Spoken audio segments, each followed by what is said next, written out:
selalu berusaha menyimpan sesuatu yang bisa membawa manfaat, baik untuk dirinya, untuk anak cucunya, maupun untuk keluarganya, untuk masa kini dan masa depannya. Kadang simpanan itu berbentuk uang, kadang berupa tanah, lain saat berbentuk pabrik, dan lain sebagainya. Sementara masa depan yang paling pasti adalah akhirat. Jika untuk masa depan dunia kita rela memeras keringat, membanting tulang, pergi pagi dan pulang petang, menyimpan uang, menyimpan tanah, menyimpan pabrik, pernahkah kita merenung jika satu saat kiamat datang, kita dibangkitkan dari kubur masing-masing, berdiri di padang mahsyar untuk mempertanggungjawabkan seluruh kegiatan hidup kita di dunia ini, lalu kita akan menuju ke alam akhirat. Sudahkah kita mempunyai simpanan untuk akhirat kita? Pada pertemuan kali ini saya ingin menyampaikan sebuah hadis di mana Rasulullah sallallahu alaihi wasallam bersabda, "Arba'un min kanzil jannah." Simpanan sorga ada 4 macam. Yang pertama, ikhfa'us sadaqah, menyembunyikan sedekah. Saudara-saudara kaum muslimin, sebagaimana yang kita maklum bahwa Allah Subhanahu wa taala melebihkan sebagian rezeki dari kita terhadap yang lain. Ada yang kaya, ada yang setengah kaya, ada yang miskin, ada yang setengah miskin, dan selanjutnya. Ada yang gajinya kecil tapi penghasilannya gede. Ada yang penghasilannya gede tapi nggak punya gaji. Ada juga yang memang gajinya gede dan penghasilannya gede. Kelebihan rezeki merupakan sunnatullah dan tidak harus membuat kita merasa lebih dari yang lain. Bahkan sebaliknya, kelebihan itu harus membuat kita ringan tangan untuk menolong mereka yang memang memerlukan pertolongan.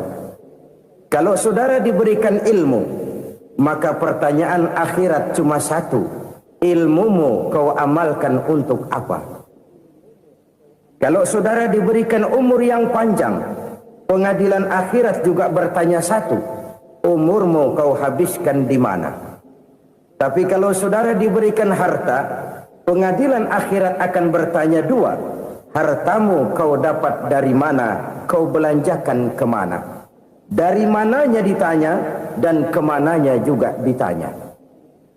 Oleh karena kita akan dimintakan pertanggungan jawab, maka amanah yang bernama harta ini harus kita gunakan dengan sebaik-baiknya.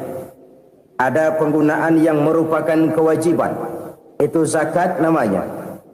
Ada penggunaan yang sewaktu-waktu, itu infak namanya.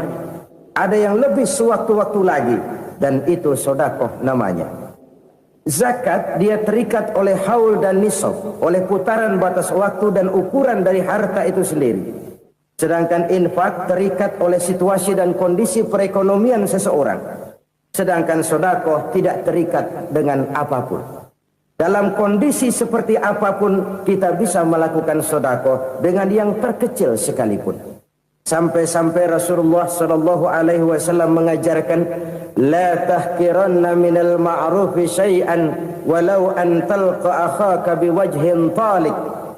Atau ada hadis, tabassumuka fi wajhi akhika laka shadaqah. Senyumanmu kepada temanmu adalah sedekah. Jadi untuk melakukan sedekah tidak harus dalam berbentuk uang. Dengan ilmu kita bisa sedekah, dengan tenaga kita bisa bersedekah, dengan pikiran kita bisa bersedekah, bahkan senyum kepada teman itu pun sedekah. Jadi kalau sedekah dengan uang memang belum punya uang, nyengir aja banyakin. Itu asal pada tempatnya, jangan lalu ketemu tiang listrik cengengesan. Tentu tidak pada tempatnya dan tidak wajar. Nah, sedekah yang paling dicintai Allah adalah sedekah yang disembunyikan. Artinya, jauh dari sifat riya.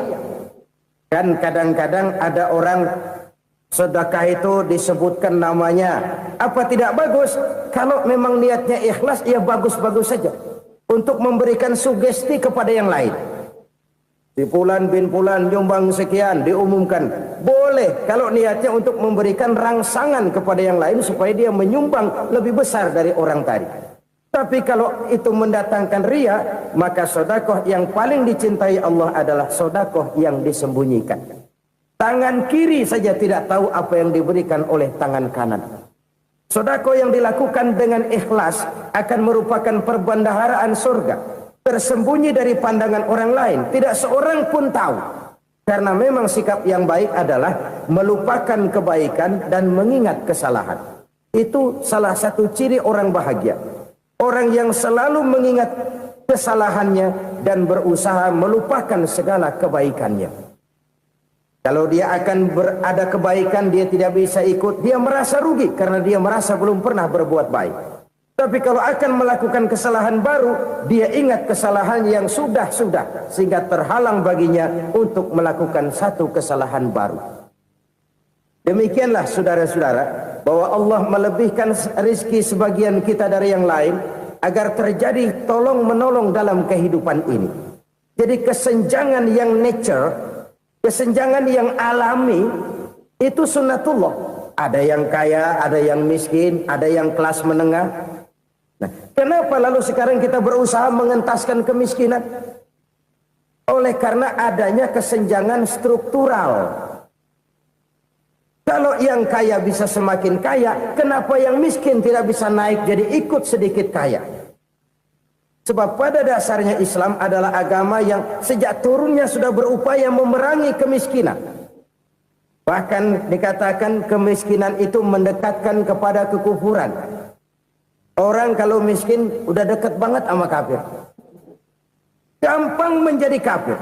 Berapa banyak saudara-saudara kita yang oleh karena soal perut, oleh karena soal materi, terpaksa meninggalkan dan menanggalkan akidahnya. Menjual petunjuk yang diberikan Allah dengan kesenangan dunia yang cuma sebentar ini. Na'udzubillah, thumma na'udzubillah. Jadi makin kita sembunyikan satu sedekah, semakin banyak perbendaharaan kita di surga. Sedekah yang paling dicintai Allah adalah sedekah yang disembunyikan. Malahan ada seorang sufi, dia punya kebiasaan kalau pergi sholat Jumat dia bawa uang, itu uang dia taruh di bawah tikar masjid. Dia niat sedekah kepada siapa saja yang nemuin itu duit. Maksudnya apa? Supaya yang nemuin nggak tahu siapa yang punya duit. Demikian dia saking ingin menyembunyikan sedekahnya. Karena sifat riya itu bisa memakan amal kita sendiri. Riya itu termasuk menyebut-nyebut kebaikan kita.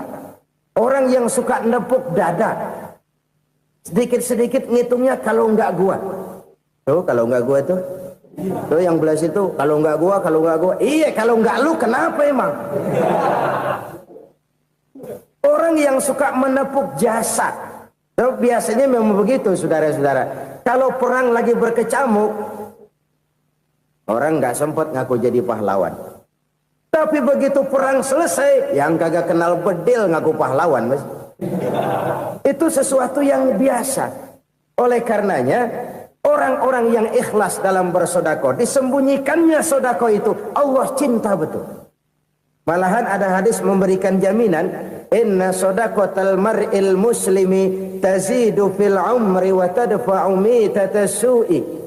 Sesungguhnya sedekahnya seorang mukmin tazidu fil umri, bisa menambah umur panjang. Wa tadfa'u mitatas su'i, dan menyelamatkan manusia dari mati secara su'ul khatimah.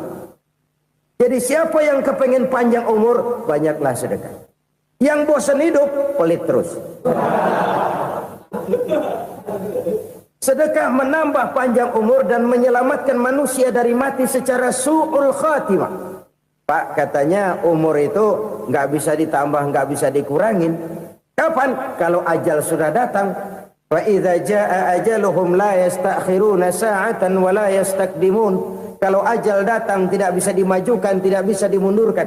Itu kalau ajal sudah datang. Tidak bisa lagi umur ditambah dikurangi, sudah datang. Tapi kalau belum datang, itu kan haknya Allah. Mau ditambah, mau dikurangi, hak prerogatif Allah. Sebagai pencipta manusia, Allah maha kuasa dan maha mampu. Sedekah ini menambah panjang umur dan menyelamatkan manusia dari mati secara su'ul khatimah. Itu orang mati kan sama ya, kondisinya mati, nggak nafas. Tapi hakikat mati kan lain-lain. Ada yang mati itu husnul khatimah, baik akhirnya.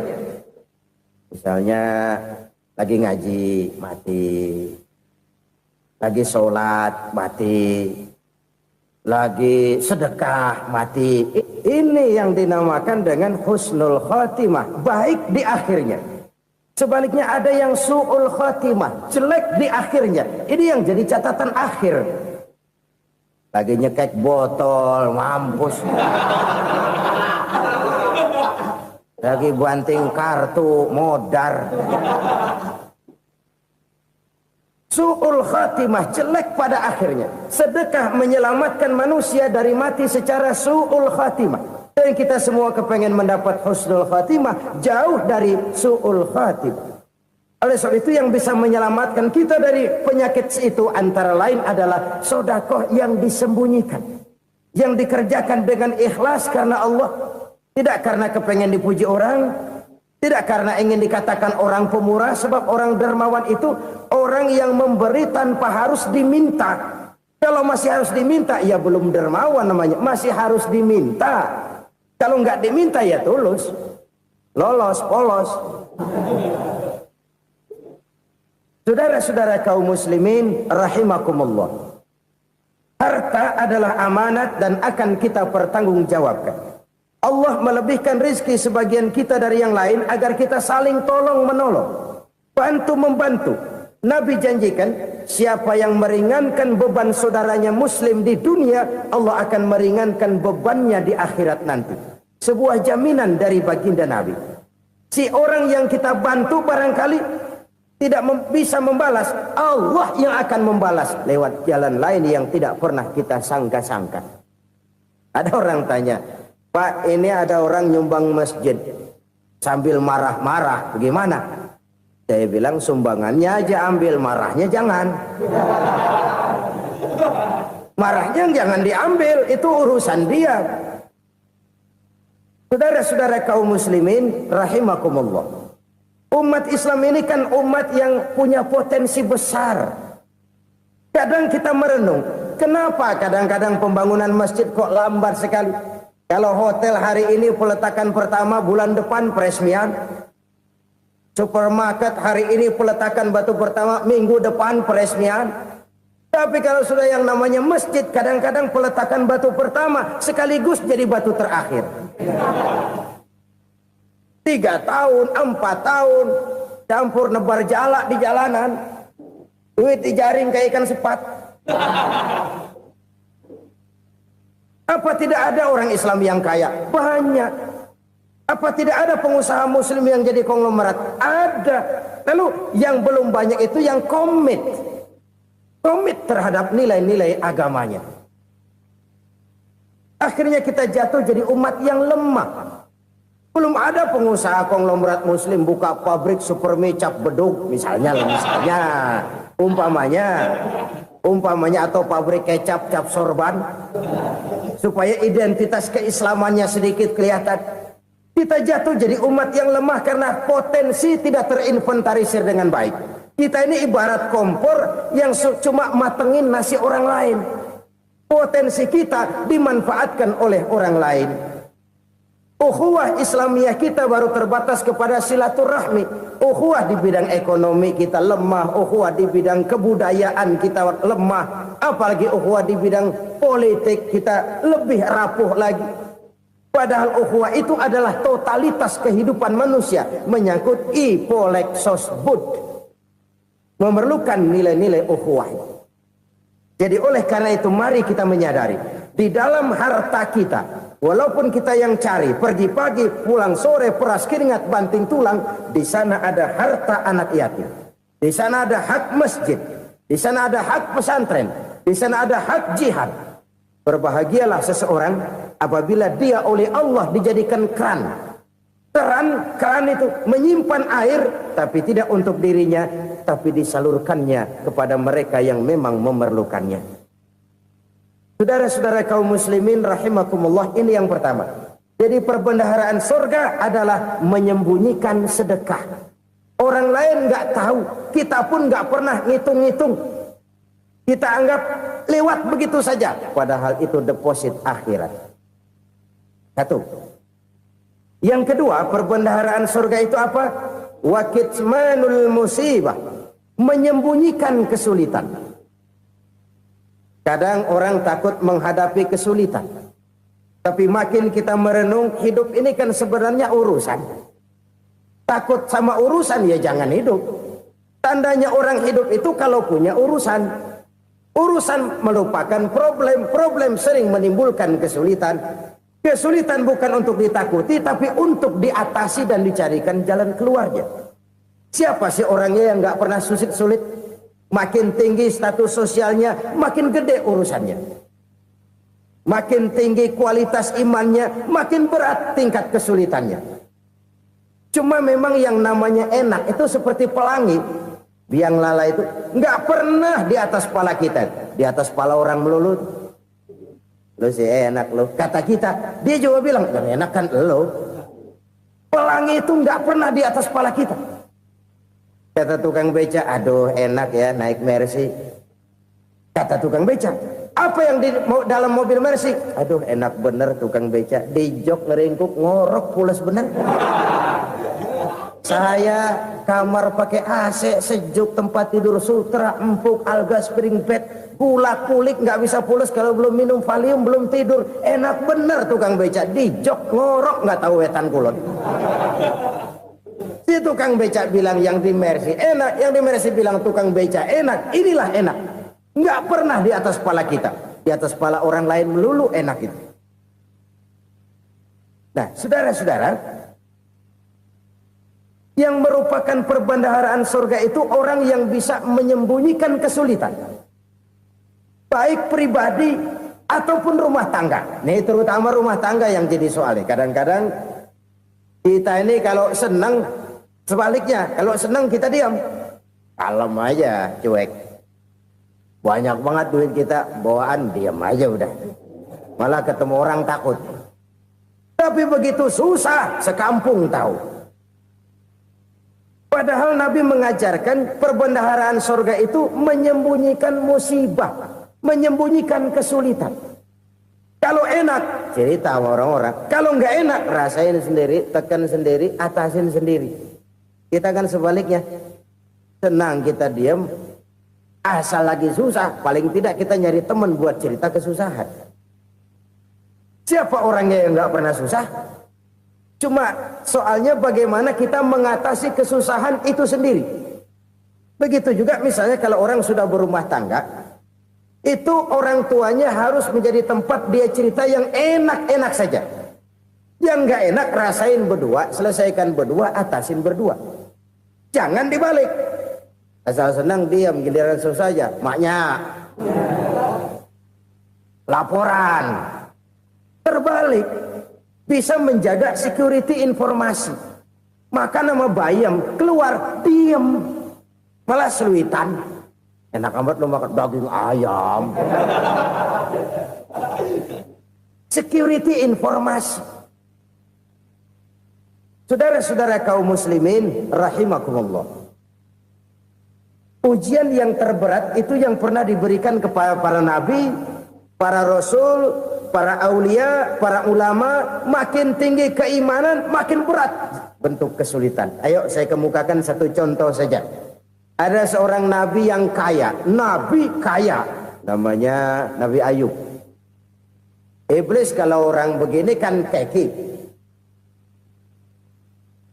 ibadahnya rajin, kaya. Nih yang kayak begini susah digodain. Kalau ibadahnya rajin, miskin, kali bisa disogok.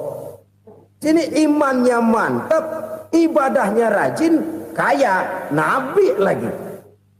Oh, tapi namanya iblis nggak kurang akal. laporan, Tuhan, kenapa Les? Ya ini bahasa saya, bahasa Qurannya sih nggak gitu.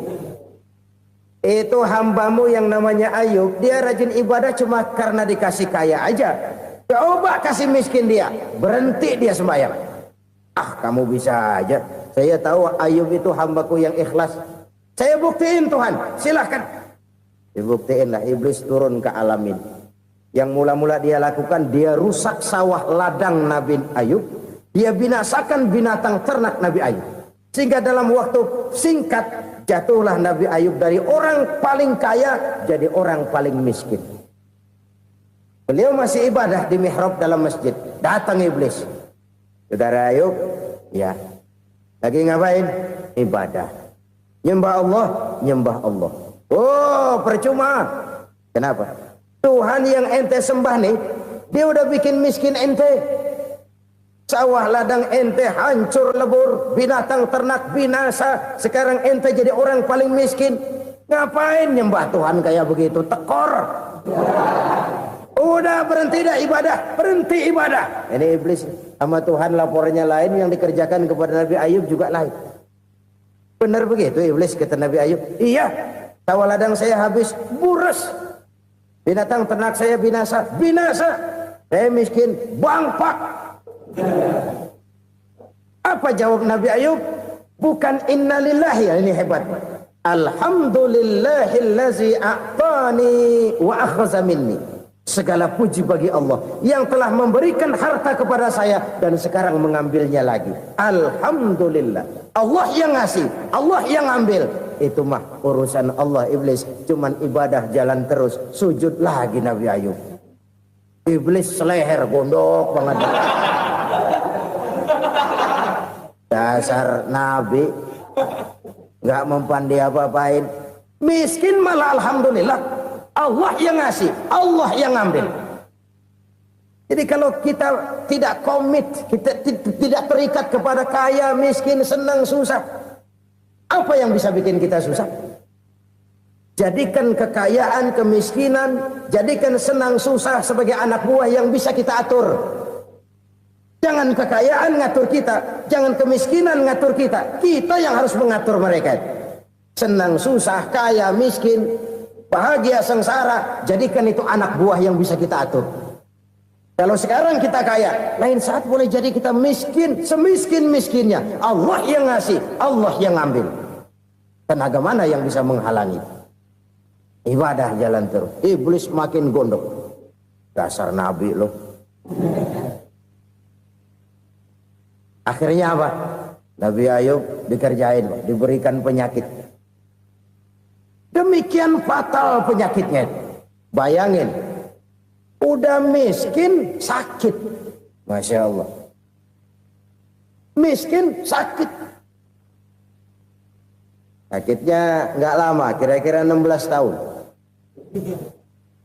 Istrinya 3, 2 mental minta ceraiin. Ngerawatin laki bengek begini. Senang belum tentu, susah udah pasti nih. Cerai aja, cerai dah. Cerai. Tinggal satu Siti Rahmah yang setia menemani beliau.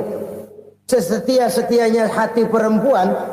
Satu saat Siti Rahmah bilang, "Bang, iya, abang kan Nabi bang. Lalu namanya Nabi kan doanya jarang meleset bang. Maksud kamu minta kenapa sih sama Tuhan biar abang sembuh baik dah bang?" Siti Rahmah, iya. Saya sakit berapa tahun sih dah? 16 tahun bang. Sebelum ini saya sehat berapa tahun? Ya kira-kira 60 tahun bang. Nah coba ente banding-bandingin Rahmah. Saya dikasih sehat 60 tahun. Dikasih sakit 16 tahun. Sudah nggak sabar mau doa kepada Allah minta sembuh. Saya malu kepada Allah. Diuji dengan yang luar biasa seperti ini, tidak mengganggu stabilitas kehambaannya. Dia tetap menghamba kepada Allah Subhanahu wa ta'ala. Saudara-saudara kaum muslimin rahimakumullah. Kunci menghadapi kesulitan itu apa? Allah jelaskan dalam satu ayat, wa basyiris sabirin alladzina iza asabathum musibah qalu inna lillahi wa inna ilaihi raji'un. Gembirakan orang-orang yang sabar. Siapa mereka itu? yang apabila mendapat musibah mereka kembali kepada keyakinan dasar segalanya dari Allah dan segalanya akan kembali kepada Allah. Ini konsepsi dasar dari sikap muslim dalam menghadapi berbagai kesulitan. Segalanya dari Allah, segalanya akan kembali kepada Allah. Kalau ini sudah kondisi dasarnya, maka kita akan lapang menghadapi kenyataan bagaimanapun pahitnya. Apakah itu namanya miskin, apakah itu namanya sakit, bahkan maut sekalipun. Maut sekalipun. Segalanya dari Allah, segalanya akan kembali kepada Allah. Ini sikap hidup, bukan sekedar ucapan. Kita kadang-kadang menjadikannya sebagai ucapan. Mulutnya sehingga berhenti, innalillahi wa inna ilaihi rajiun, tapi nangisnya terus gerung-gerungan. Bukan itu, ini kesadaran moral. Kalau segalanya dari Allah, segalanya kembali kepada Allah, kan sebenarnya cuma nunggu giliran. Hari ini saya nyembayangin dia, entah hari apa saya disembayangin orang. Hari ini saya antar dia ke kubur, entah hari apa orang nganterin saya ke kubur. Hari ini saya tahlilkan dia, entah nanti kapan orang tahlilkan saya. Segalanya dari Allah, segalanya akan kembali juga kepada Allah. Oleh sebab itu saudara-saudara, kesulitan bukan untuk ditakuti. Kesulitan justru untuk diatasi, dicarikan jalan keluarnya. Dan tidak ada orang yang tidak pernah mendapat kesulitan. Tidak ada. Semakin tinggi status sosial, semakin tinggi kualitas keimanan, semakin besar juga tingkat kesulitan. Hanya saja bagaimana cara kita mengatasinya. Dan Al-Quran menyatakan, inna ma'al usri yusra. Di balik kesulitan itu pasti ada kemudahan. Roda itu berputar. Karena itu Rasulullah sallallahu alaihi wasallam mengingatkan kepada kita, ta'arraf ilallahi fir raha ya'rifka fis syiddah. Ingatlah kepada Allah di waktu kamu senang, supaya Allah ingat kepada kamu di waktu kamu susah. Kalau waktu senang kita ingat kepada Allah, kita susah, Allah tidak akan meninggalkan kita. Tapi kalau waktu senang kita jauh dari Allah, sujud tidak sempat, dengan masjid jauh, ketika senang kita lupakan Allah. Nanti begitu kita susah, Allah lupakan kita. Dan itu menyakitkan. Oleh karena itu orang-orang tua kita dulu bilang, kalau lagi sehat ingat-ingat lu bakal sakit nanti. Kalau lagi kaya ingat-ingat satu saat kita bakal jatuh miskin. Bahkan kalau lagi muda ingat-ingat kita bakal tua. Dan yang terpenting kalau lagi hidup ingat-ingat kita bakal mati. Saudara-saudara kaum muslimin rahimakumullah. Jadi yang kedua yang merupakan perbendaharaan surga, menyembunyikan musibah. Saudara-saudara kaum muslimin rahimakumullah. Hal ketiga yang merupakan perbendaharaan surga adalah wasilatur rahmi. Orang yang suka bersilaturahmi. Sebagaimana yang kita maklum bahwa manusia adalah makhluk yang disebut zon politika. Makhluk sosial yang tidak mungkin hidup sendiri-sendiri. Betapa dan siapapun kita memerlukan orang lain. Bodoh betul manusia kalau tinggal di tengah masyarakat tapi tidak mau bermasyarakat. Merasa hebat sendiri, pinter sendiri, gagah sendiri, kaya sendiri. Mungkin kalau mati juga ngubur sendiri. Jangankan kita di sini, di sorga saja Nabi Adam waktu sendirian bengong melulu, ngondar mandir. Allah tegur dam sepi dam. Jadi ini kalau bahasa saya, iya Tuhan sepi ini nggak ada coret-corekan pisan ini. Diciptakan Siti Hawa baru anteng Nabi Adam. Itu di sorga. Cobalah. Umpamanya saudara tinggal di Jakarta nih. Kayak bener. Apaan aja di Jakarta punya saudara dah. Jembatan Semanggi ambil. Monas, Buntel bawa pulang. Hotel-hotel ambil semua. Cuman tinggal di Jakarta sendirian, apa enaknya? Betapa dan siapapun kita perlu orang lain. Tidak ada seorang pun yang bisa memenuhi kebutuhan hidupnya secara sendiri-sendiri. Nah, Islam telah menyelamatkan manusia dari ras diskriminasi. Mengikat manusia dengan persaudaraan yang berlandaskan kepada akidah. Karena itu dianjurkan bersilaturahmi. Bahkan Nabi menyatakan, man arada ayyubsata lahu fi rizqihi wa yunsa'a fi atharihi falyasil rahimah. Siapa yang kepengen diluaskan rezekinya dan dipanjangkan usianya, banyaklah ia bersilaturahmi. Siapa yang kepengen dimudahkan rezekinya, hendaknya ia banyak bersilaturahmi. Kalau banyak teman, kesulitan kan paling tidak ada tempat cerita. Udah susah, sendirian kita pikirin diri, nggak ada tempat tukar pikiran. Cepet banget sama bengek. Dilawan sendiri. Nah, secara makro kita bisa berkata, tidak mungkin ada kemenangan kalau tidak ada kekuatan. Tidak ada kekuatan kalau tidak ada kesatuan dan persatuan. Tidak mungkin ada kesatuan dan persatuan tanpa semangat silaturahmi. Kalau umat Islam mau menang, dia harus kuat. Kalau umat Islam mau kuat, dia harus bersatu. Kalau umat Islam mau bersatu, dia harus membudayakan silaturahmi ini. Bahkan sampai-sampai kata Nabi, kalau bisa cari nilai tambah. Apa? Silman qata'ak. Bersilaturahmilah kau kepada orang yang marah denganmu. Masya Allah, indahnya ajaran agama kita.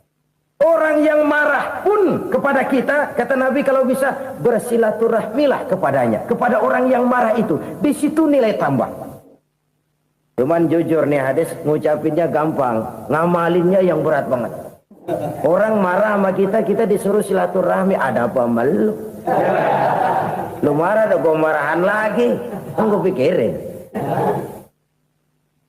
Saudara-saudara kaum muslimin rahimakumullah. Tapi ini yang diajarkan, bahkan ini yang dicontohkan oleh baginda Rasul. Bagaimana begitu mudah? Misalnya satu saat Abu Jahal ini ngatur strategi bagaimana bikin Muhammad celaka. Dia gali lubang di depan tempat tidurnya.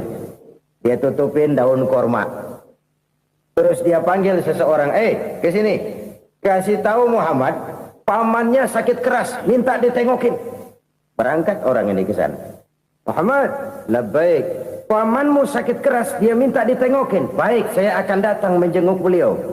Berangkatlah Nabi ke rumah Abu Jahal tanpa prasangka apapun. Abu Jahal udah pasang setil, selimut 3 rangkap setengah dipakai. Persis kayak orang meriang.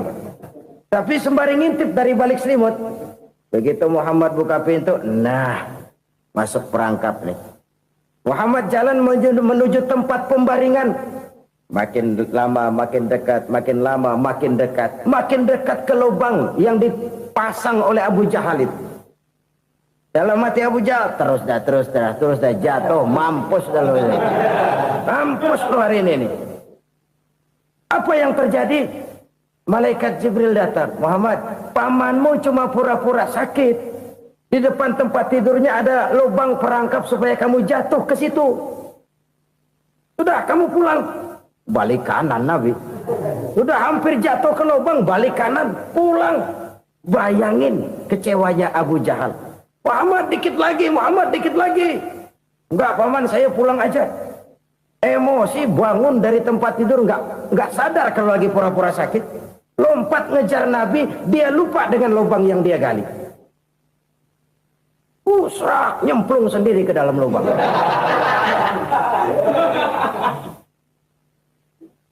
Nabi terus berlalu. Ini terjadi keanehan. Jatuh ke lubang yang dia gali itu sebenarnya nggak terlalu dalam ya, antara 3-4 meteran lah. Tolong, saya jatuh ke lubang ini. Datanglah pelayan-pelayannya itu. Angkat saya dari sini. Ngulurin tambang. Satu gulung, belum juga nyampe itu tambang. Kurang, beli lagi ke warung. Sambung, ulur lagi, nggak juga bisa sampai. Wah, ini kerjaan Muhammad ini. Tolong, siapa salah seorang kamu ke rumah Muhammad, kasih tahu encangnya kecebur. Minta ditolongin. Sampaikan kepada Rasul. Kenapa? Pamanmu jatuh ke lubang, Muhammad minta tolong diangkatin. Tambang udah nyambung-nyambung nggak nyampe juga. Ya, nanti saya datang, saya tolong. Coba. Nyata-nyata orang berniat jahat mau mencelakakan dia. Datang dia menolong. Ini yang disebut air tuba dibalas air susu ya ini. Bukan sebaliknya. Air tuba dibalas air susu. Paman, kecebur ya? Iya Muhammad, tolong ini. Pegang tangan saya. Nabi ulurkan tangannya. Nyampe. Dipegang oleh Abu Jahal. Diangkat ke atas. Sampai atas. Apa kata Abu Jahal? Sihirmu memang hebat Muhammad. Udah ditolongin dikata sihir. Yang enak kita kemplang kan itu orang begitu. Urusan apa? Tapi inilah akhlak.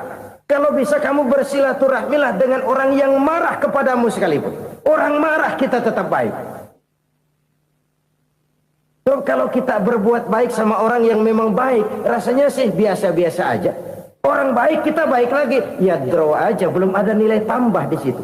Baru ada nilai tambah kalau kita bisa berbuat baik kepada orang yang nyakitin kita. Itu namanya kita setingkat di atas dia. Dia sakitin kita, kita berbuat baik sama dia. Dia pelit sama kita, kita baik sama dia. Dia marahin kita, kita deketin dia. Di situ kita punya nilai tambah. Jadi siapa yang ingin diluaskan rezekinya kata Nabi dan dipanjangkan umurnya, hendaklah ia banyak-banyak bersilaturahmi. Sederhana sebenarnya silaturahmi. Tapi silaturahmi membangkitkan semangat kesatuan dan persatuan. Kesatuan dan persatuan melahirkan kekuatan. Dalam matematika, 1 ditambah 1 pasti 2. Tapi di tengah masyarakat, 1 orang takut ditambah 1 orang takut, hasilnya jadi 2 orang setengah berani. Kenapa setengah berani? Karena udah berdua. Tadi pan takut sendirian. Kalau dia kumpul turu-turu takutlah jadi berani. Kita yang lemah, kita yang tidak berdaya, kita yang miskin, kalau mau kompak bersatu, apa yang nggak bisa kita kerjain? Apalagi tinggal di kota besar, pilihan cuma 2, bertahan atau minggir. Bertahan atau minggir. Untuk bisa bertahan harus mampu bersaing. Untuk mampu bersaing harus punya keahlian. Keahlian harus ditunjang dengan pendidikan. Ditambah oleh kekompakan sebagai umat. Udah miskin mencar mulu, orang injek kita. Orang nggak pandang urusan apa yang malu. Oleh karena itu silaturahmi pada hakikatnya merupakan roh dari ukhuwah yang diajarkan oleh agama kita. Bagaimana Islam menyelamatkan masyarakat manusia dari ras diskriminasi, mengikat manusia, dan tidak ada persaudaraan yang lebih indah selain persaudaraan yang diikat dengan nilai-nilai akidah. Sepanjang orang di jalan Allah, itulah saudara kita. Keluar dia dari jalan Allah, selesailah persaudaraan sampai di situ. Karena itu, kalau ingin menyimpan sesuatu di surga, banyaklah bersilaturahmi. Datang ke rumah ini, datang ke rumah itu, dan lain sebagainya. Itu simpanan kita di akhirat nanti. Ini yang ketiga. Saudara-saudara, yang keempat, perbendaharaan surga itu apa? Wa qawlu la hawla wa la quwwata illa billah. Ucapan la haula wa la quwwata illa billah. Ibadah kan ada yang berat, modalnya besar. Bangun masjid berat, modalnya besar. Bangun rumah sakit berat, modalnya besar. Ada ibadah yang berat tapi modalnya ringan. Misalnya puasa. Puasa itu berat, mengendalikan nafsu. Kalau sekedar nggak makan nggak minum sih enteng, mengendalikan nafsu itu jihad terbesar. Tapi kan modalnya ringan, cuma niat saja. Ini ibadah berat, modalnya ringan. Ada ibadah yang ringan, modalnya juga enteng. Seperti termasuk ucapan la haula wa la quwwata illa billah. Tanpa sadar, la haula wa la quwwata illa billah, nyelengin tuh di surga. Nyelengin, kita nggak terasa, nyelengin simpenan akhirat. La haula wa la quwwata illa billah, nyimpan lagi. Kaget, la haula wa la quwwata illa billah, nyimpan lagi. Banyak simpenan. Walaupun sebenarnya yang dimaksud di sini adalah kesadaran batin bahwa tidak ada daya dan kekuatan kecuali Allah. Itu intinya. Kita memulai pekerjaan disunahkan baca bismillah, kan begitu. Apa itu? Kesadaran moral bahwa ini saya bisa kerjakan. Saya kerjakan ini dengan menyebut nama Allah. Kenapa? Kalau Allah tidak memberikan daya dan kekuatan, mana mampu saya kerjakan ini. Maka saya kerjakan ini dengan menyebut nama Allah. Bismillah. Kesadaran moral. Manusia hanya wajib berusaha, tapi nggak pernah wajib berhasil. Banyak hal-hal yang kalau kita renungkan secara rasio nggak mungkin.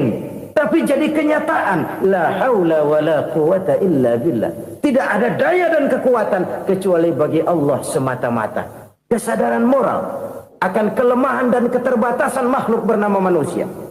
Kadang kita kagum dengan otak, tapi kita sering lupa sama yang bikin otak.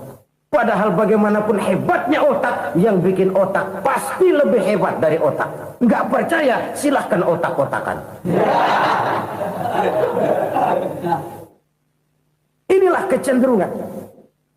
Kita kagum dengan pesawat-pesawat mutakhir, bukan main, besi gede banget terbang itu. Alangkah hebatnya. Lalu apa yang bikin otak tidak lebih hebat dari itu semua? Kita puji laut, apa yang bikin laut tidak lebih hebat dari laut itu? La haula wa la quwata illa billah. Tidak ada daya dan kekuatan kecuali Allah. Apa yang bisa kita lakukan kalau tidak karena daya dan kemampuan yang diberikan oleh Allah kepada kita? Lahirlah sikap tawadu, rendah hati, tidak melonjak menjadi angkuh dan sombong, sadar akan kelemahan dan keterbatasan diri. Sebagai makhluk yang diciptakan oleh Allah Subhanahu wa ta'ala. Jadi satu sisi ini ucapan yang berpahala, la haula, jadi wiridan. Pada sisi lain ini kesadaran moral, sikap mental, kesadaran batin, bahwa yang punya daya dan kekuatan itu cuma Allah. Kita nggak pantas untuk sombong, sebab sombong itu pakaiannya Allah. Kita nggak sedang pakai pakaian Allah, kegedean. Dan makin kita renungi, makin terbentur. Apa sih yang bisa kita sombongin? Kita mau sombong apa? Kaya, pintar, itu kan semua relatif. Di atas langit masih ada langit lagi. Jadi oleh karenanya, marilah kita menyadari. Manusia hanya wajib berusaha, tapi tidak pernah wajib berhasil. Yang berusaha saja tidak wajib berhasil, apalagi yang tidak berusaha. Islam bukan agama orang pemalas yang selesai sholat lalu endelohom, nggelenggem ayem-ayem. Tapi Islam bukan agama orang sombong yang setelah berusaha lalu tidak memerlukan Allah. Kita bisa saja bikin proyeksi, tahun sekian kita bakal panen besar menurut perhitungan otak. Tapi ada kejadian lain. Apa? Tikus ngambek. Habis itu dimakanin tikus, panen gagal. Proyeksi rasional gagal oleh tikus-tikus yang ngambek itu. Bisa saja terjadi.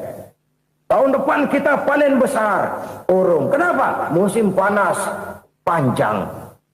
Dan sekarang ini koran-koran bikin berita musim mengalami penyelewengan.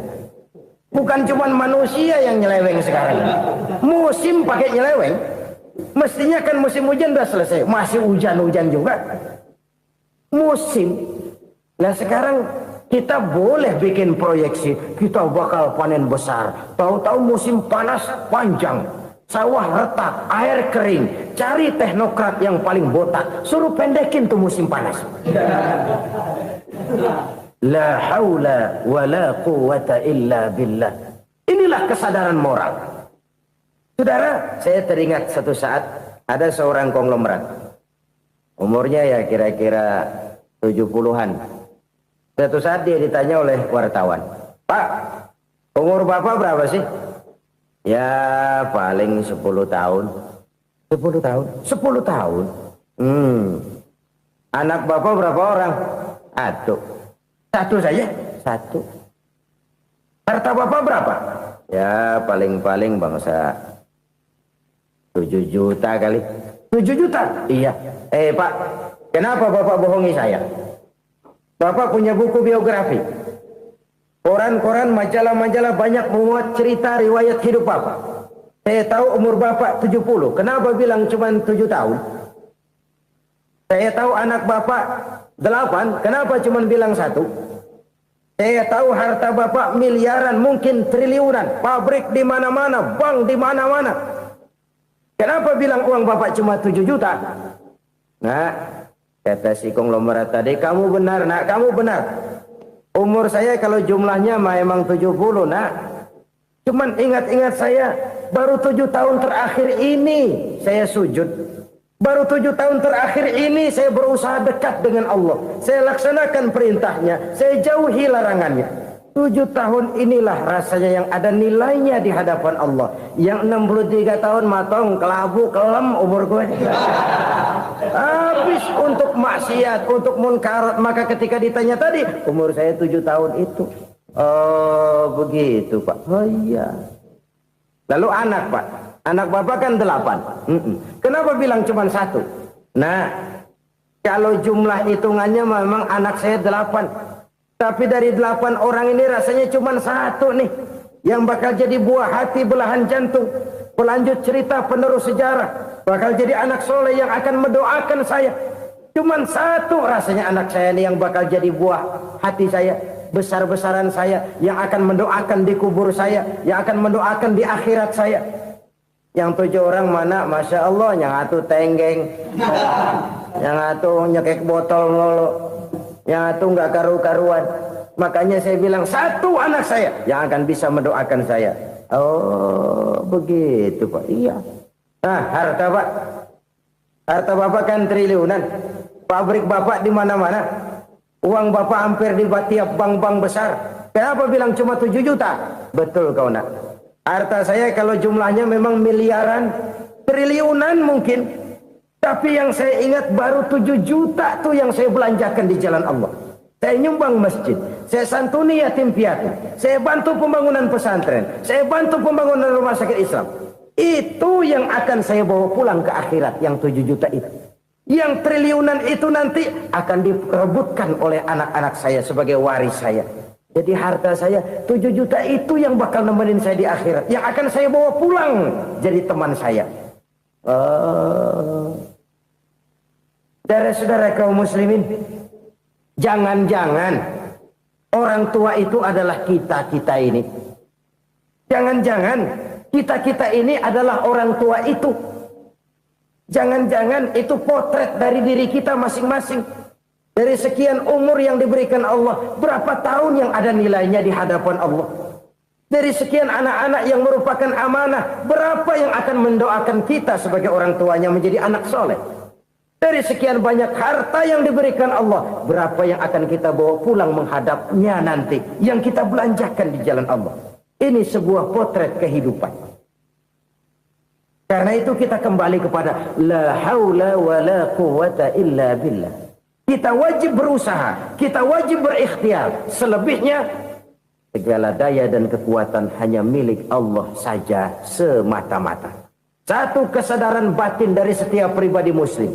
Setelah ia berusaha dan berikhtiar, ia menyerahkannya kepada Allah Subhanahu wa ta'ala. Jadi, satu sisi ini merupakan wiridan ucapan yang mengandung pahala. Pada sisi lain, ini merupakan sikap batin dari seorang muslim di dalam ia menghadapi realitas kehidupan ini.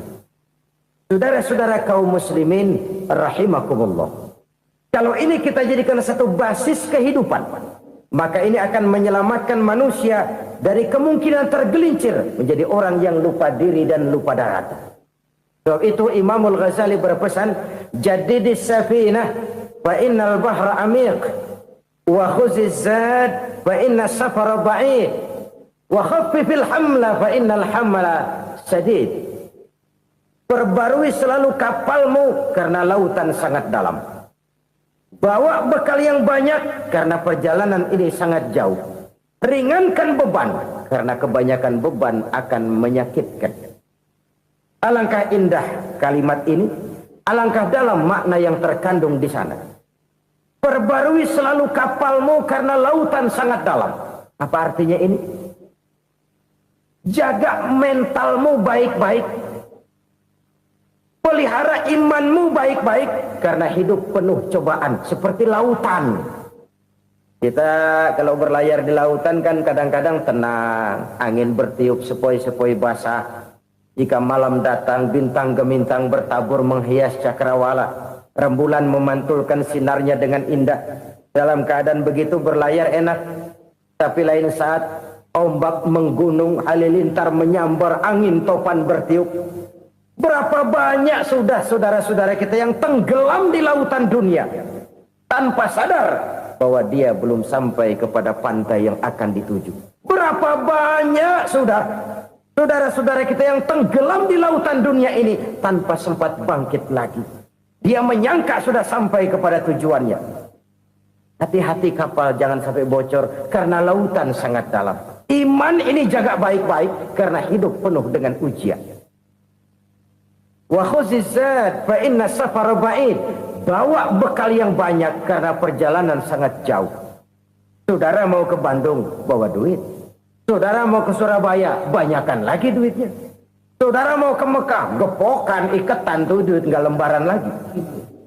Makin jauh perjalanan, makin banyak bekal yang harus kita bawa. Kalau saudara dari Jakarta mau ke Surabaya, kagak bawa duit berangkat juga, itu sih bukan berani namanya, nekat. Sampai Surabaya belum tentu, sengsara di jalan udah pasti. Kenapa? Nggak bawa bekal berangkat. Sama juga kita nih, misalnya belum sempat sembahyang, mati. Waduh, berani banget orang. Belum punya bekal, mati. Sengsara di jalan. Atau bekal tidak cukup. Dari Jakarta saudara mau ke Surabaya, bawa duit 500 perak. Paling jauh Cikampek nyampenya itu. Paling jauh itu. Antara jauhnya perjalanan dengan bekal yang saudara bawa tidak seimbang. Hidup ini perjalanan panjang. A walking tour. Dimulai dari alam arwah. Sebelum jasad diciptakan, roh diciptakan lebih dulu. Dari situ pindah ke alam rahim. Dari alam rahim pindah ke alam dunia. Dari alam dunia pindah ke alam barzah. Baru menuju akhirat. Satu perjalanan panjang. Kalau bekal tidak bawa, sengsara di jalan. Bawa bekal yang banyak karena perjalanan ini sangat jauh. Wa khaffifil hamla, ringankan beban karena beban itu cuma akan menyulitkan. Kalau bekal itu sih keperluan, tapi beban nggak kita perluin, cuma ngeberat-beratin. Apa ini beban? Dosa. Kecurangan, kebatilan, kezoliman, ketidakadilan, kesewenang-wenangan. Itu akan jadi beban kita di akhirat. Alangkah celakanya, perjalanan panjang, bekal tidak bawa, beban kelewat banyak. Alamat sengsara di jalan. Pahala tidak ada, dosa berlipat ganda. Na'udzubillah, summa na'udzubillah. Kalau kita rangkum nasihat Al-Ghazali dengan kisah si konglomerat tadi, kita akan mengambil kesimpulan. Pertama, bekal terbaik dalam menghadapi gejolak kehidupan ini tidak lain adalah iman. Yang kedua, pahala dan dosa. Dua hal kontroversial. Pahala adalah bekal, dosa adalah beban. Tapi kita sekarang kan tidak begitu terangsang kepada yang abstrak. Orang berlomba mencari yang konkret-konkret saja. Yang real. Kalau memang dosa, benjol dong. Kira-kira begitu. Kira-kira begitu. Persis orang Yahudi dulu. Orang Yahudi itu kan pernah minta kepada Nabi Musa. Ya Musa lan nu'mina laka hatta narallaha jahrah. Musa, kami nggak bakal mau beriman kepada Allah kalau belum kami lihat Allah ada nongkrong di depan kami. Kalau memang Tuhan ada, taruh dong di depan kami.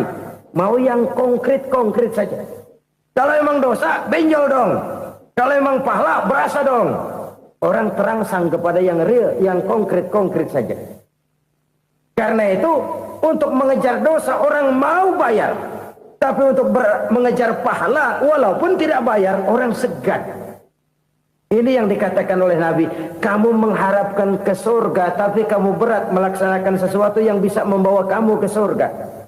Kamu ingin jauh dari neraka, tapi tiap saat kamu lakukan perbuatan-perbuatan yang justru menjerumuskan kamu ke neraka. Idda'aitum an-najata minan nar wa ramaitum fiha anfusakum.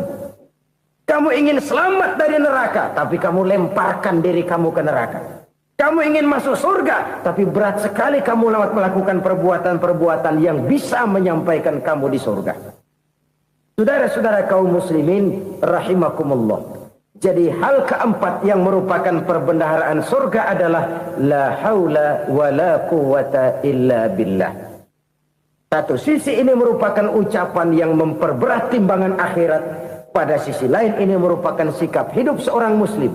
Kesadaran batin yang sangat dalam bahwa tidak ada daya dan kekuatan kecuali Allah. Dan itu kita simbolkan pada saat memulai pekerjaan dengan bismillah, dengan menyebut nama Allah. Satu kesadaran moral, saya hanya bisa melakukan ini karena diberikan daya dan kekuatan oleh Allah. Lahirlah sikap tawadu, rendah hati, tidak melonjak menjadi angkuh dan sombong. Saudara-saudara, sampai sini dulu jumpa kita kali ini. Semoga 4 perbendaharaan surga ini dapat kita lakukan, yang kelak akan merupakan bekal kita di kemudian hari nanti. Amin ya rabbal alamin. Bapak-bapak, ibu-ibu, saudara-saudara kaum muslimin rahimakumullah. Di dalam kehidupan kita sebagai seorang muslim, minimal 5 kali dalam sehari semalam kita mendengar seruan untuk mendirikan solat yang disebut azan. Ada kalimat menarik di dalam kalimat azan itu, yakni seruan hayya 'alal falah, marilah menuju kepada keberuntungan, marilah meraih kemenangan. Seruan ini adalah kecenderungan dari setiap manusia, apapun warna kulitnya. Artinya, setiap orang dalam hidup selalu ingin meraih dan mencari kemenangan. Kemenangan akan melahirkan kepuasan batin, dan kepuasan batin memberikan kebahagiaan. Sedangkan kekalahan melahirkan penderitaan batin, dan penderitaan batin menjerumuskan seseorang di dalam berbagai bentuk kerugian.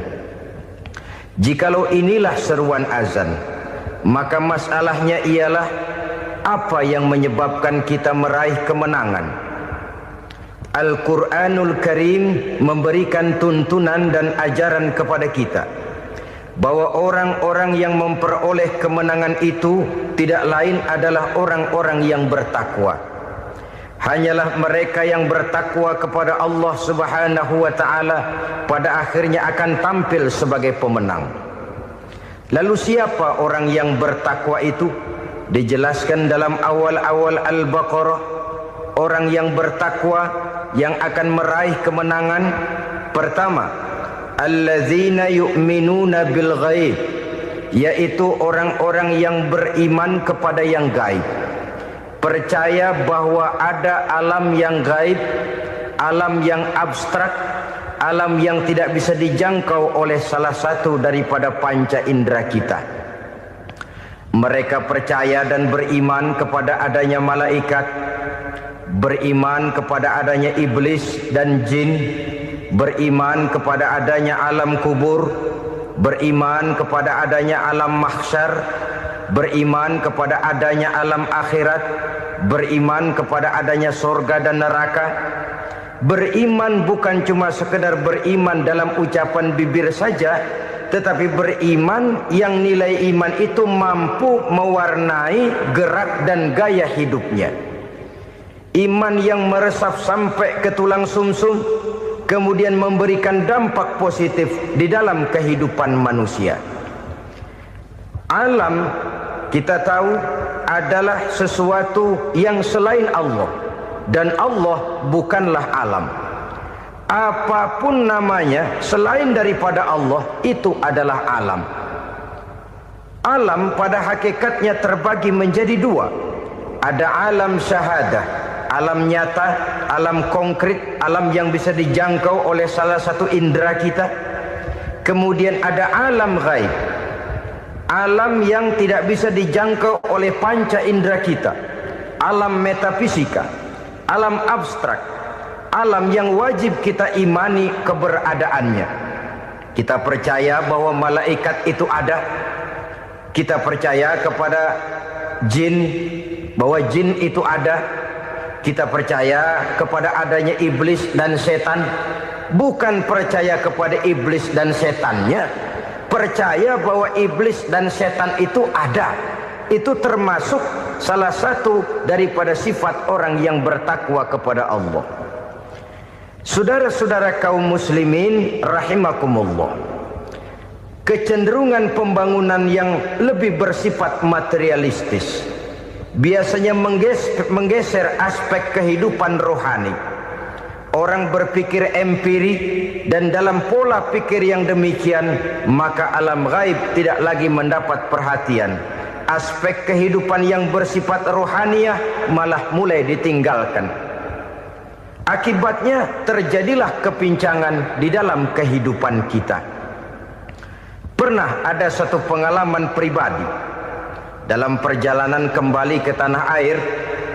Dalam pesawat di sebelah kanan saya duduklah seorang Jerman namanya Heiner Simonsen. Iseng saya ajak kenalan, saya ajak ngobrol, saya tanya dia. Saya bilang, Mas Heiner ini, kalau pesawat yang kita tumpangi ini jatuh ke bawah, kira-kira apa yang bakal terjadi, Mas? Dia bilang, kita semua akan mati. Begitu? Iya. Oke. Apa itu mati? Tanya saya. Dia bilang, untuk tahu apa itu mati, kita harus tahu lebih dahulu apa itu hidup. Saya pikir nih bule bisa ngomong juga. Baiklah kata saya. Apa hidup menurut Anda itu? Oh, hidup itu dia bilang, kalau seluruh anggota badan kita bekerja secara normal, paru-paru memompa darah secara normal, jantung berdetak secara normal, sel-sel tubuh bekerja secara fit, dan organisme tubuh hanya mau bekerja secara normal, dia bilang, kalau kita memberi makan yang cukup, menu yang teratur, dan gizi yang lengkap. Saya bilang, kesimpulannya apa, Ner? Dia jawab, hidup adalah dari tangan ke mulut. Life is from the hand to the mouth, kata dia. Hidup adalah dari tangan ke mulut. Jadi masalah hidup tidak lebih daripada masalah isi perut. Orang pergi pagi, pulang sore, peras keringat, banting tulang, perut yang dibelain. Saya bilang, you are wrong. Sampean salah, Ner. Kamu orang Islam bukan? Bukan. Pantas. Kenapa saya salah? Dia bilang, ya jelas salah. Salahnya di mana? Kamu ini manusia.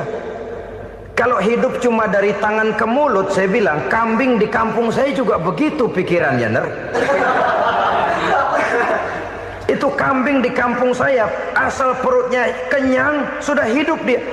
Perkara besok bagaimana, lusa prospeknya macam mana, bulan depan ada apa, kambing nggak pernah mikir. Di kampung saya kambing juga pikirannya begitu. Kamu Kristen ya? Tadinya. Loh kok tadinya, lalu apa sekarang kamu ini? Dia bilang, sekarang saya netral. Saya tidak beragama, tapi saya percaya kepada Tuhan sebagai pencipta alam. Saya ingat benar dia bilang, I haven't any religious, but I believe to God as the creator of the world. Kenapa bisa netral begitu, Ner? Habis saya bingung katanya. Islam bilang Islam baik, Kristen bilang Kristen baik, Hindu Buddha bilang Hindu Buddha baik, semua agama baik. Saya netral sekalian, nggak beragama. Yang penting saya percaya kepada Tuhan. Saya bilang, Ner, kamu ini kayak orang mau beli celana, lalu bingung. Yang satu bilang Levi's bagus, yang satu bilang Blue Jean hebat, yang satu bilang Wool England hebat. Celana ini hebat, celana itu bagus, celana ini hebat, semua celana bagus, kamu bingung. Akhirnya netral, tidak pakai celana. Itu juga salah. Saya pikir-pikir, kemudian saya melihat bahwa dua pola berpikir Heiner ini nampaknya sudah mulai menggejala di lingkungan masyarakat bangsa kita. Disadari atau tidak, secara jujur kita harus berkata, dua pola pemikiran Heiner ini mulai berkembang di tengah masyarakat bangsa kita. Pertama, pola pikir materialisme. Hidup adalah dari tangan ke mulut. Masalah hidup tidak lebih masalah isi perut. Itu yang perlu dibela, dan disitulah arti kehidupan. Pergi pagi, pulang sore, peras keringat, banting tulang untuk mempertahankan perut. Kalau sudah kemari cara orang berpikir, maka buat apa percaya kepada yang gaib? Untuk apa sholat? Untuk apa puasa? Untuk apa zakat? Untuk apa menghadiri majelis taklim? Tanpa kepercayaan kepada yang gaib, hidup berjalan menurut alur empiris dan materialis. Kalau sudah ke sana cara orang berpikir, biasanya orang lalu cenderung menghalalkan segala cara. Hanyalah orang yang percaya bahwa akhirat ada. Hanyalah orang yang percaya bahwa alam kubur itu ada. Hanyalah orang yang percaya bahwa malaikat itu ada, hidupnya akan lebih terarah dan terkendali. Karena kepercayaan kepada yang gaib, yang merupakan fase daripada kehidupan setelah hidup yang sekarang ini, mewarnai gerak pribadi seseorang di dalam dia melakukan kegiatan hidupnya. Pola berpikir materialisme, disadari atau tidak, mulai menggejala di lingkungan masyarakat bangsa kita. Hidup tidak lebih dari urusan tangan ke mulut, mulut ke tangan, tangan ke mulut. Asal perut sudah kenyang, hiduplah sudah. Perkara bagaimana prospek hari yang akan datang, bagaimana akhirat, tidak jadi persoalan. Ini yang oleh Nabi diperingatkan, ad-dunya sijnul mu'min wa jannatul kafir. Dunia adalah penjara bagi orang beriman dan surga bagi orang kafir. Dulu di zaman Belanda hadis ini pernah disalah tafsirkan, disalah artikan, digunakan sebagai senjata untuk mengkebiri dan membuat impoten umat Islam. Sudahlah, umat Islam gak usah macam-macam, kata Belanda. Dunia ini kan penjara buat orang Islam, surga buat orang kafir. Di penjara jangan bertingkah.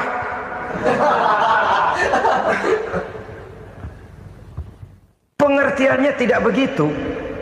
Dunia adalah penjara bagi orang mukmin. Artinya dalam kehidupan dunia seorang mukmin tidak bebas memperturutkan hawa nafsunya. Di penjara hawa nafsunya itu. Sebaliknya, surga bagi orang-orang kafir. Buat orang kafir, surgalah dunia ini. Mereka bebas memperturutkan hawa nafsunya. Dilarang tidak terlarang, dicegah pun tidak tercegah. Mereka hidup menurut alur bisikan nafsu mereka sendiri. Kemudian bila ajal datang, maut merenggut nyawa, selesailah surganya sampai di situ. Maka bagi orang-orang yang tidak percaya kepada adanya akhirat, kepada adanya alam gaib, surganya sebatas umurnya. Sekali lagi, surganya sebatas umurnya. Bila umur selesai, ajal pun datang merenggut nyawa, selesailah sudah surganya sampai di situ. Alangkah pendeknya perjalanan orang-orang yang tidak percaya kepada alam gaib ini. Bagi kita mukmin, jikalau kita mampu memenjarakan hawa nafsu, kita bisa bahagia di dunia ini. Dan Islam memang tidak menyuruh kita sengsara di dunia. Raih dunia, kejar dunia, gapai dunia sebagai alat untuk mencapai kebahagiaan di akhirat nanti. Hidup adalah satu perjalanan panjang yang terbentang sejak kita terlahir dari alam rahim sampai kepada alam akhirat nanti. Andai kata kita gagal meraih kebahagiaan di dunia, toh kita masih punya akhirat. Tapi jangan jadi dalil yang melemahkan semangat. Biarin dah kita di dunia kebelangsak, yang penting akhirat. Akhirnya dunia benar-benar kebelangsak. Bagaimana dunia ini bisa kita raih, dan bagaimana meraih dunia untuk menunjang kepentingan akhirat nanti. Yang kedua dari pikiran Heiner yang saya lihat menggejala di lingkungan masyarakat bangsa kita, timbulnya manusia-manusia netral. Seolah-olah Tuhan yes, agama no. Sama Tuhan percaya, agama ogah. Tuhan ngangguk, giliran agama godeng. Padahal hampir dalam setiap ayat dalam Quran, kata-kata amanu biasanya bergandeng dengan wa amilus shalihat. iman dan amal soleh. Ini sebagai isyarat Tuhan dan agama jangan pernah dipisah-pisah. Apabila kita bertuhan, maka kita harus beragama. Apabila kita beragama, maka agama itu harus bersumberkan dari Tuhan yang kita imani itu. Tidak mungkin kita pisah, Tuhan yes, agama no. Sama Tuhan percaya tapi agama bikin sendiri. Sembayangnya cukup bengong 2 jam madep mulon.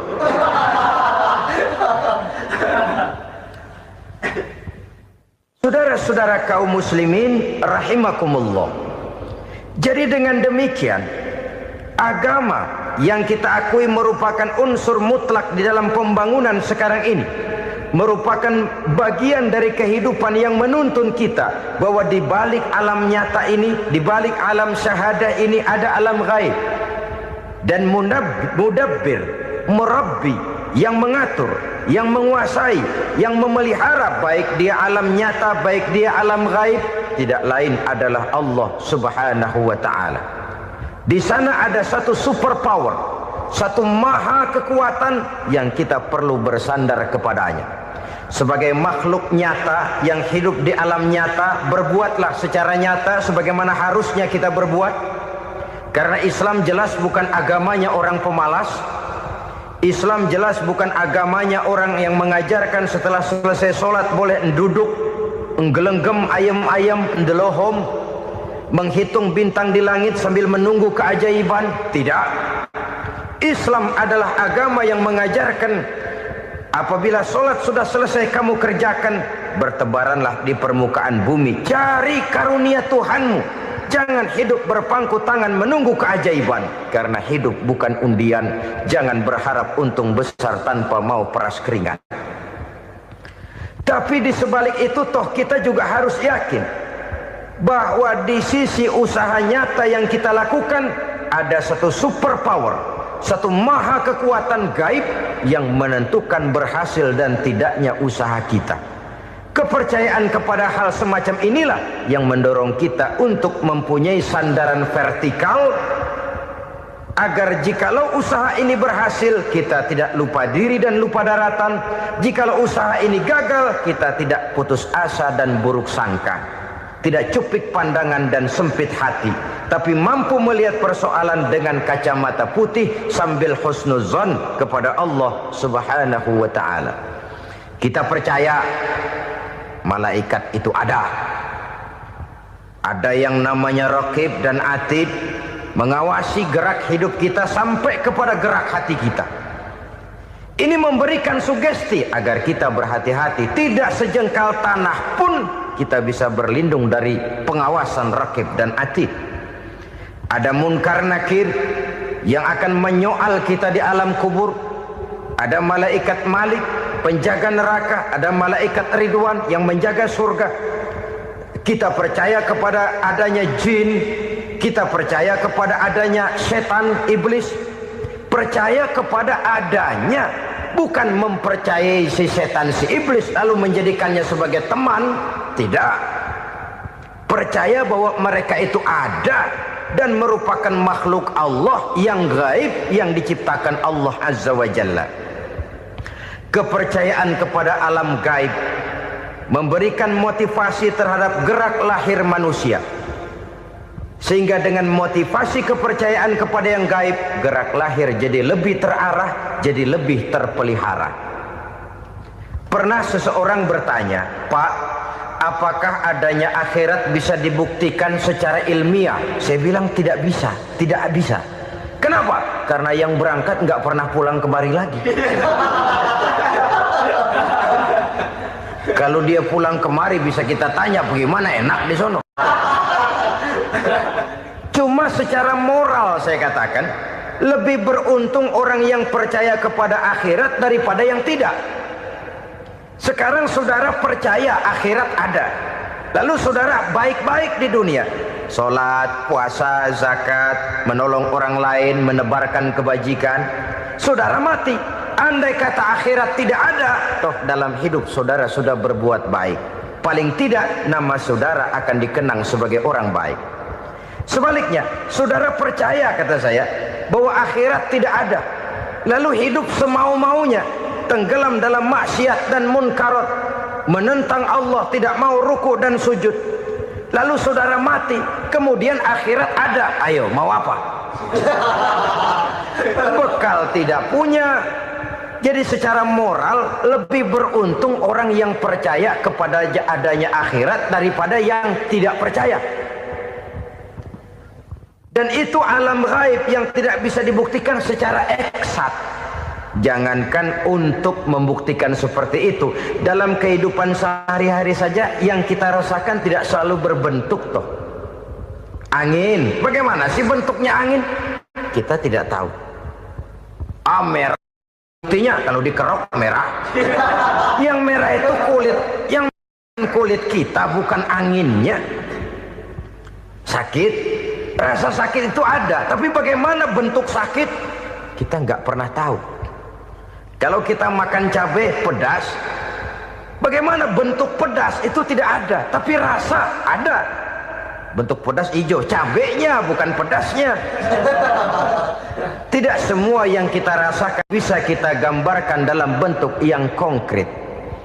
Oleh karena itu, sekali lagi bahwa kepercayaan kepada alam yang gaib mampu memberikan satu sugesti yang menata kehidupan seseorang lebih lurus, lebih terarah, dan lebih terkendali. Maka wajar kalau kepercayaan kepada yang gaib mengantarkan seseorang untuk meraih kemenangan. Kenapa?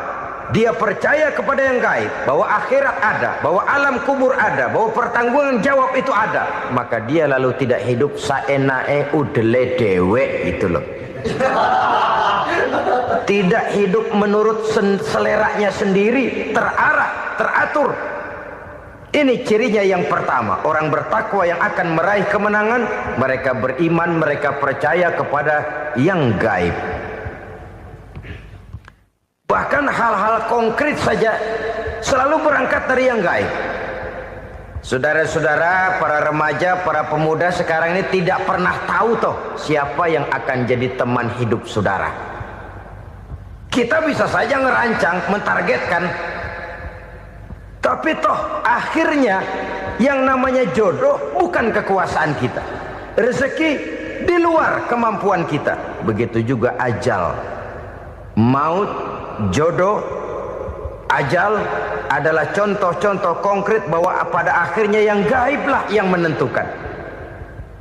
Bertahun-tahun ngelancong, emang jodoh seret nggak jadi.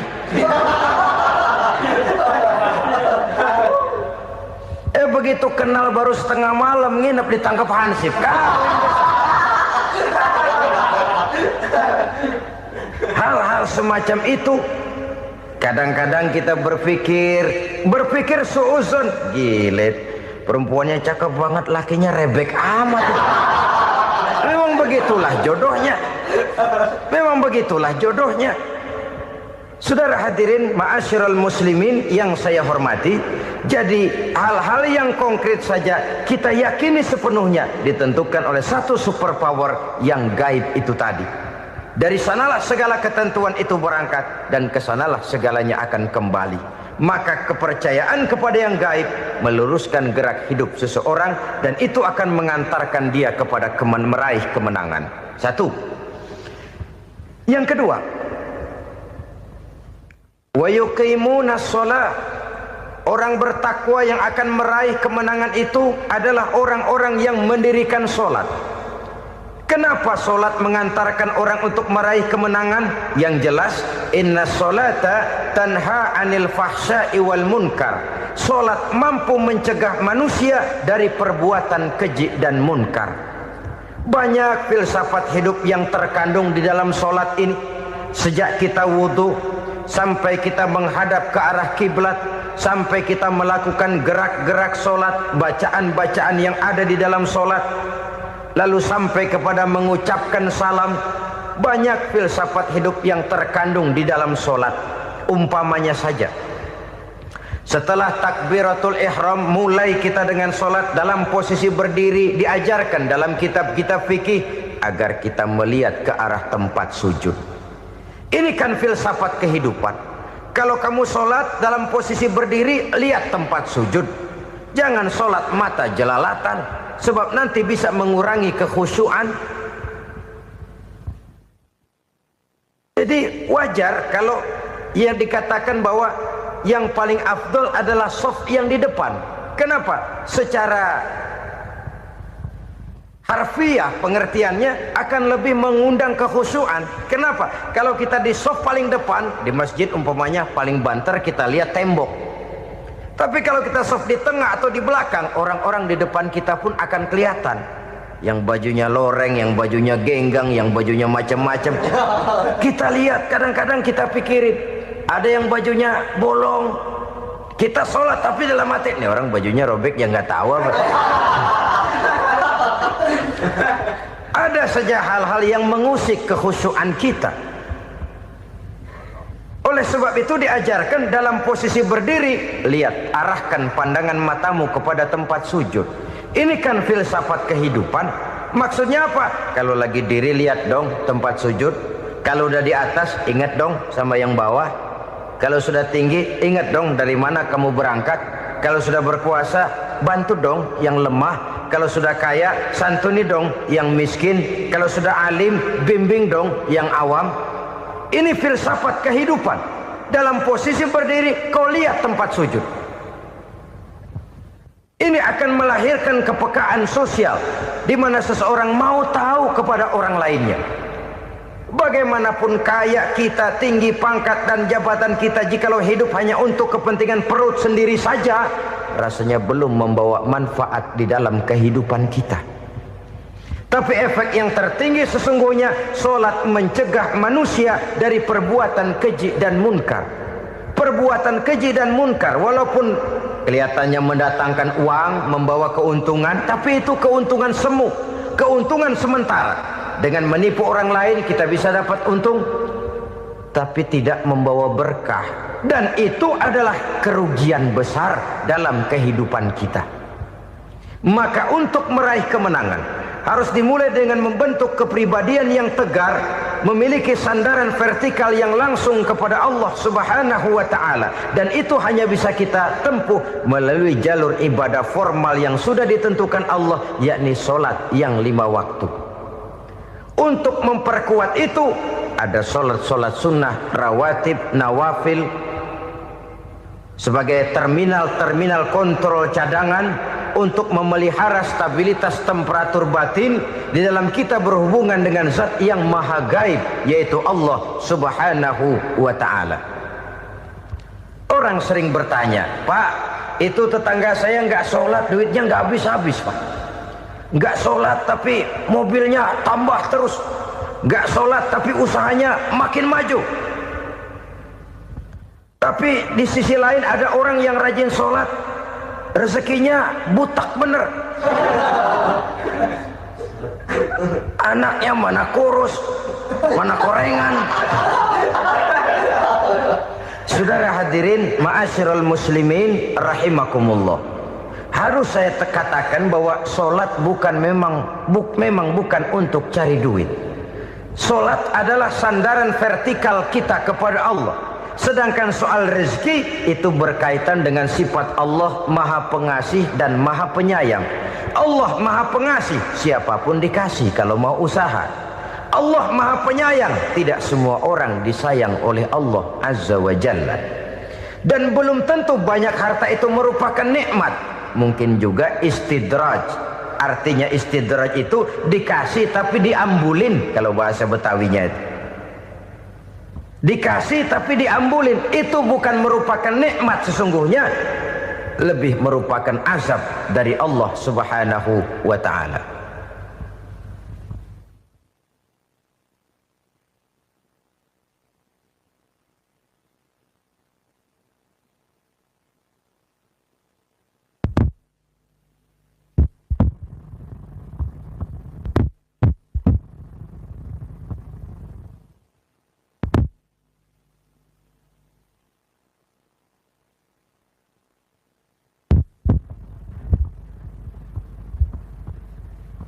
Agama mempunyai sistem sholat, dan kita umat Islam telah dituntun oleh Allah Subhanahu wa ta'ala yang wajibnya 5 kali dalam sehari semalam mendirikan sholat, dan itu tentu berada dalam jangkauan kemampuan manusia.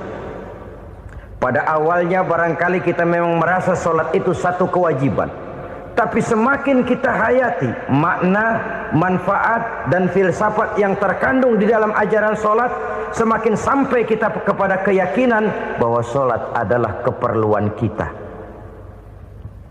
Sehingga pada waktu tertentu dinilai puncaknya, kita tidak lagi akan berkata saya wajib sholat, tapi kita akan berkata saya perlu sholat.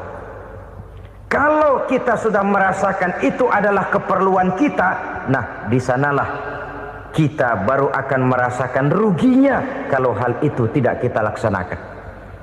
Sepanjang kita masih berkata saya wajib sholat, kita akan lebih merasakan dia sebagai beban ketimbang sebagai keperluan. Yang jelas Allah tidak memerlukan ibadah yang kita laksanakan ini. Dengan kata lain, andai kata satu dunia penuh ini orang tidak ada yang sholat satu pun, Allah tidak akan turun dari jabatan Tuhan. Jangan lalu berpikir kalau kita ngambek se-RW kagak sembahyang Tuhan tekor kali ini ya. Tentu tidak. Itu perlunya kita, bukan perlunya Allah. Dan pada induknya kita akan berkata saya perlu agama.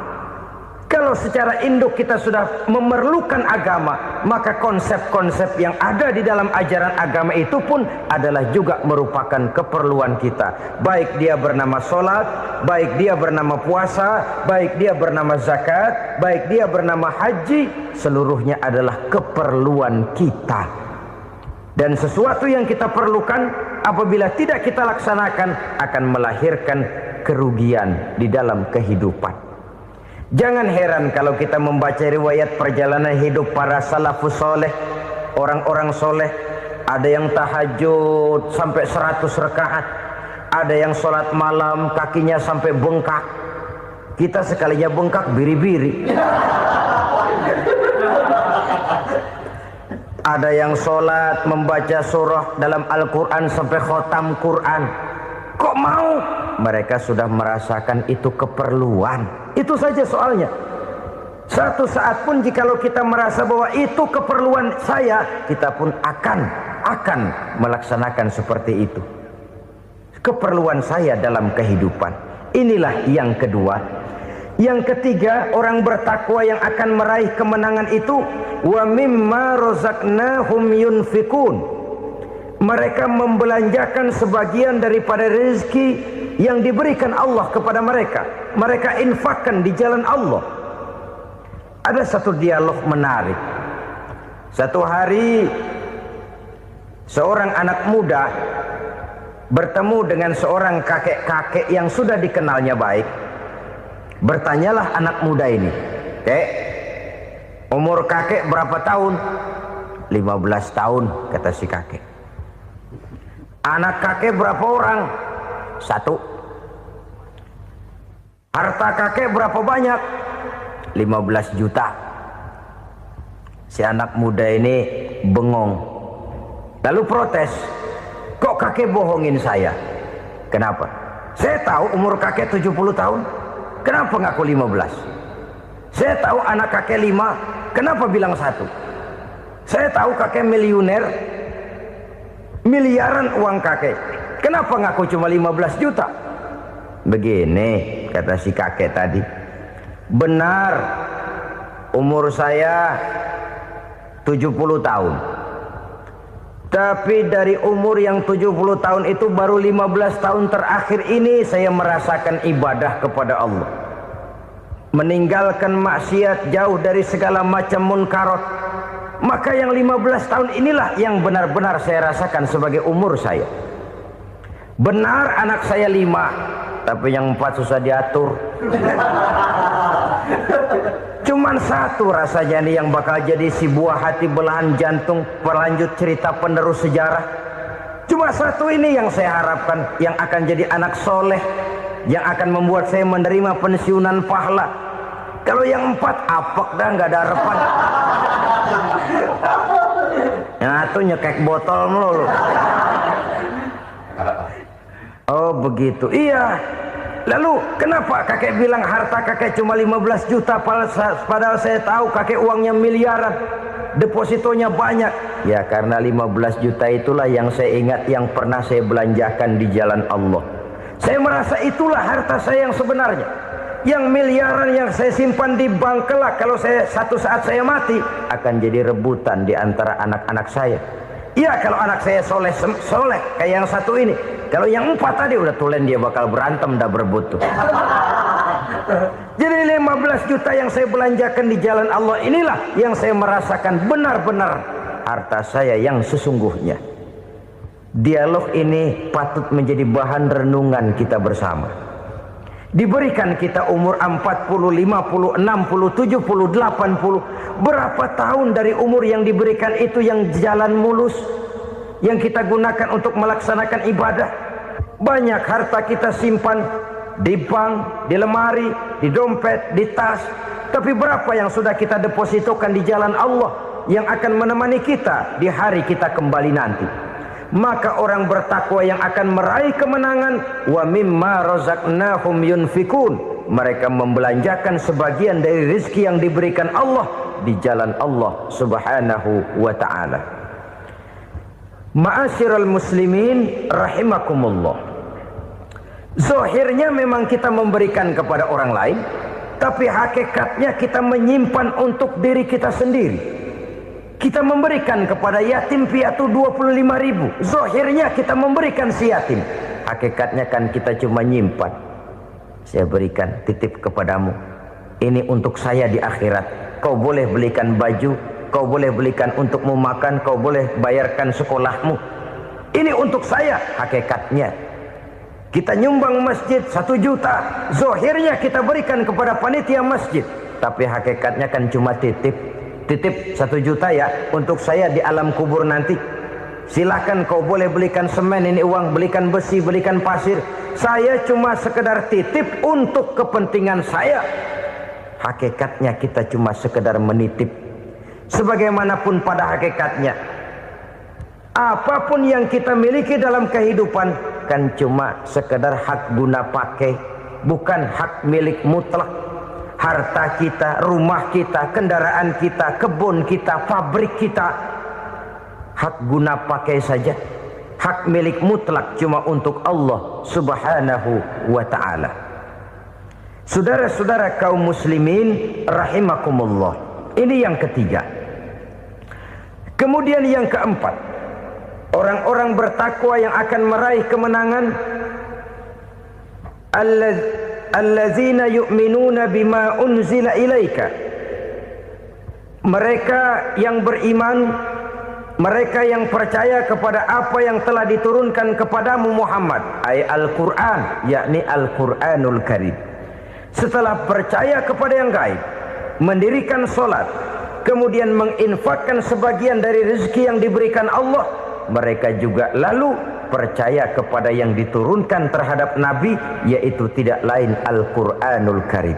Sekali lagi di sini, percaya bukan hanya sekedar percaya saja, tetapi percaya lalu menjadikan Al-Quran itu sebagai pedoman hidup. Sebab memang Al-Quran itu adalah GBHM, garis-garis besar haluan muslim. Apa yang harus kita lakukan, apa yang harus tidak kita lakukan, bagaimana mestinya kita bertingkah laku dan berbuat, seluruhnya tercantum di dalam Al-Quranul Karim. Itu sebabnya ketika satu hari Aisyah ditanya bagaimana akhlak Rasul, beliau menjawab, kana Rasulullah sallallahu alaihi wasallam khuluquhul Quran. Akhlak daripada Rasulullah tidak lain adalah Al-Quran. Jawaban simpel ini memberikan gambaran bahwa keseluruhan daripada konsepsi Quran sudah diterjemahkan dalam kehidupan Rasulullah Sallallahu Alaihi Wasallam. Karena kita tahu akhlak adalah keseluruhan dari gerak hidup manusia. Sejak ia berpribadi, berumah tangga, bertetangga, bermasyarakat, sampai kepada berbangsa dan bernegara, Al-Quran tetap memberikan sentuhan nilainya. Oleh karenanya, orang-orang yang bertakwa adalah orang-orang yang menjadikan Al-Quran sebagai pedoman dalam kehidupannya. Dan kita yakini Al-Quran diturunkan kepada Nabi Muhammad bukan merupakan produk Nabi Muhammad. Isi dan redaksinya langsung dari Allah Subhanahu wa ta'ala. Kemudian cirinya yang kelima, orang bertakwa yang akan meraih kemenangan itu, wa ma unzila min qablika. Tidak hanya sekedar percaya kepada yang diturunkan terhadap Nabi Muhammad yaitu Al-Quran, mereka juga percaya kepada apa yang pernah diturunkan kepada para nabi, kepada para rasul sebelum Nabi Muhammad.